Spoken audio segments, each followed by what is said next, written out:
Hello everyone, and welcome to our final lecture, Ethics and Equity in Global Health AI Implementation Research. Today, we're diving into one of the most important conversations in this field, how to ensure that AI technologies are not only effective but also ethically sound and equitably applied across diverse populations. From this lecture, we will learn about how equity must be meticulously woven into every stage of AI development and deployment, how ethical principles guide all phases of AI implementation, and lastly, how to responsibly handle your data. Ethics in AI implementation isn't a one-time checklist, it's a continuous process embedded in every stage. At the design stage, we engage stakeholders early to begin thinking about ethical considerations.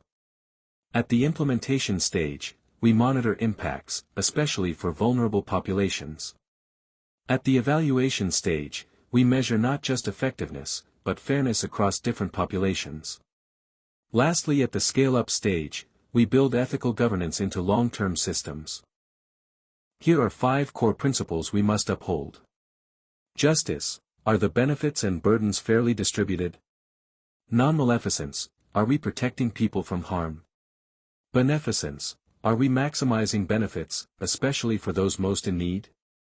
Autonomy: are individuals and communities respected in decision-making? And cultural respect: are we honoring local beliefs, practices, and values? These must be adapted thoughtfully for the contexts we're working in. Equity matters on multiple fronts. When we think data equity, we should question whether we are training datasets to be inclusive. In terms of access equity, think about who can actually use and benefit from these tools. And outcome equity focuses on whether populations are disproportionately harmed or excluded after or during implementation. We must measure and address inequities throughout the research process. When we talk about implementing AI in global health, we can't start with the technology, we have to start with the context. Physical and demographic realities shape what's possible. In a rural area with limited infrastructure, the same AI solution that works in an urban hospital simply won't function the same way. Then there's the socio-economic landscape. Factors like income, literacy, and occupation all influence how people interact with technology. A community with low literacy might need voice-activated AI instead of something text-heavy. And finally, culture and politics matter deeply.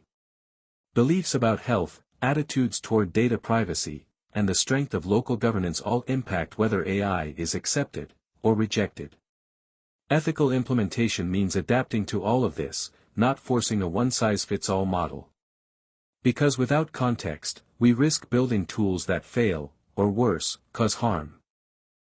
To implement AI ethically, we need to involve the right people from the start. That includes patients, healthcare workers, tech developers, funders, and community leaders, especially those whose voices are often overlooked. It's not enough to check a box with one consultation.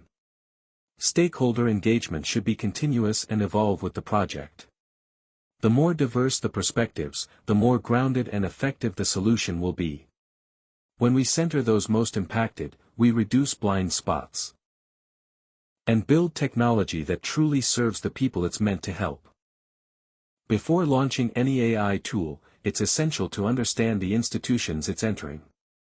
Are they equipped with the leadership, digital systems, and policies needed to support it?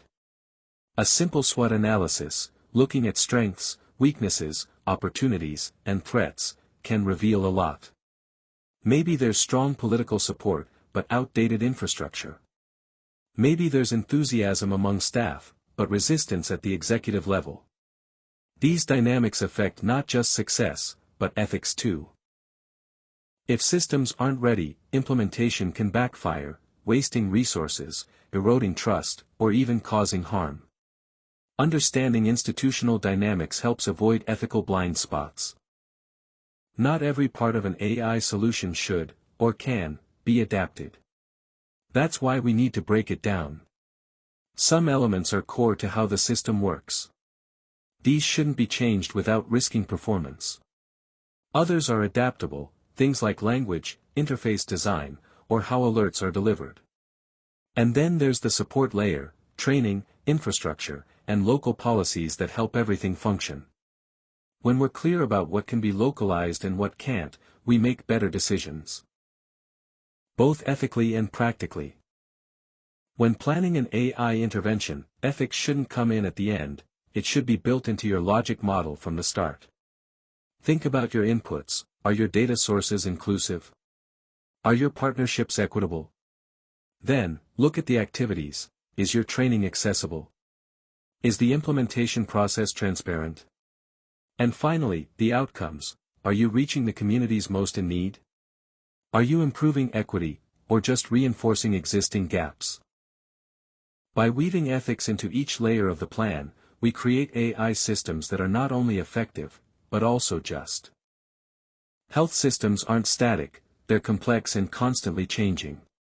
So when we introduce AI, we can't expect everything to go according to plan. Unexpected outcomes will emerge. People may use the tool in ways we didn't predict. New challenges might pop up as the system adapts. That's why ethical AI implementation needs flexibility. We have to build in space to learn, adjust, and respond when the real world pushes back. When we introduce AI into global health, we face real-world ethical dilemmas, often in places where systems are already under strain. Language barriers can exclude people from benefiting. The digital divide means some communities get left behind. Questions around who owns the data raise concerns about autonomy and fairness. If the algorithm is proprietary, it might be impossible to explain how it works, or how it makes decisions. And if a tool doesn't reflect the values or norms of a community, it can do more harm than good. These aren't hypothetical problems. They're happening now. And ethical implementation means planning for them, before the damage is done. Ethical review is more than getting IRB approval, it's a continuous process that needs to evolve alongside your project. For AI, that means going beyond standard protocols. We need to assess algorithmic bias, data governance, and how well community voices are integrated into decision-making. Some projects benefit from having community advisory boards or ethics panels that are grounded in local realities, not just academic expertise. And even after a project starts, ethical risks can emerge. That's why ongoing monitoring is essential. Ethics isn't a box we check, it's a commitment we revisit throughout the entire implementation. In AI research, informed consent gets complicated.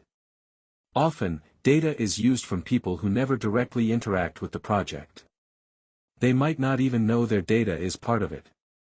Even when participants are involved, explaining how the algorithm works, or what might happen with their data, can be nearly impossible. That's why we need new approaches. Models like tiered consent, dynamic consent, or even community-level consent can offer better protection and more clarity. It's not just about legal compliance. It's about respecting people's rights in a world where data moves faster than most people can follow. Data is the backbone of AI, but without strong governance, it becomes a liability. We need clear systems to protect data through encryption, secure storage, and access controls.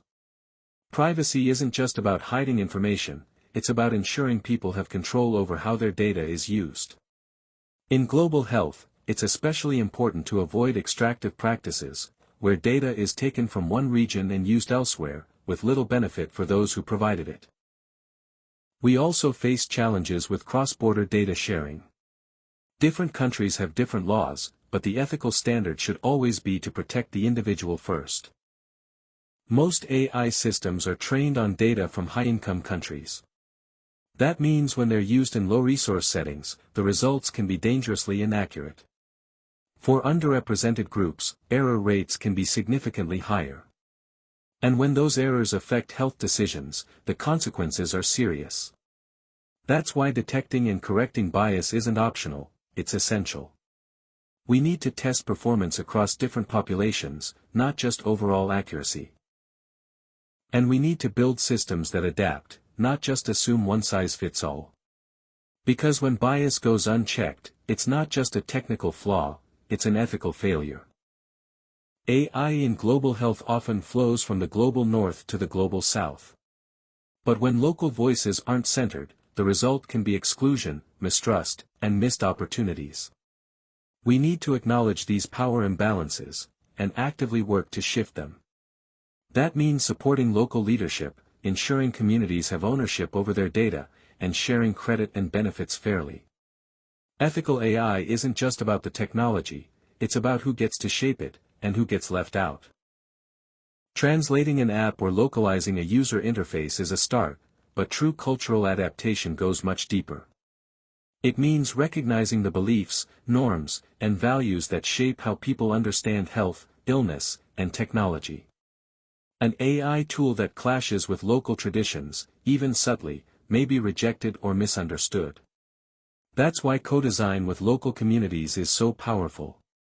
It helps ensure that the technology aligns not just with local needs, but also with local worldviews. Ethical implementation doesn't work without capacity. And that means more than just training people to use a tool, it means investing in the people and systems behind the tool. At the individual level, we need to build skills in ethics, critical thinking, and responsible AI use. At the organizational level, we need governance, policies, and institutional support. And across the ecosystem, we need stronger partnerships, long-term training programs, and local leadership. Ethics and equity are only sustainable when local capacity is strong, and growing. Ethical AI implementation doesn't end after deployment, we need to monitor whether we're meeting the values we set out to uphold. That includes tracking whether communities actually have access, whether the technology is being used fairly, and whether people feel satisfied and respected in the process. Quantitative data gives us patterns, but we also need qualitative feedback to understand real-world experiences. And wherever possible, communities should help define what ethical success looks like, not just researchers or funders. Ethical research doesn't stop at publication, it extends to how we share our findings. Academic dissemination should prioritize open access and equitable authorship. But communities need different formats, like in-person discussions, visual storytelling, or resources in local languages. And for policy audiences, clarity is key. That means briefs, actionable recommendations, and stakeholder workshops. When we share knowledge with the people it affects most, we turn research into impact. AI in global health doesn't exist in a vacuum. It operates within a layered web of policy, from international guidelines, to national strategies, to institutional ethics protocols. Groups like the WHO, UNESCO, and the OECD offer frameworks, but they need to be interpreted and applied in local settings.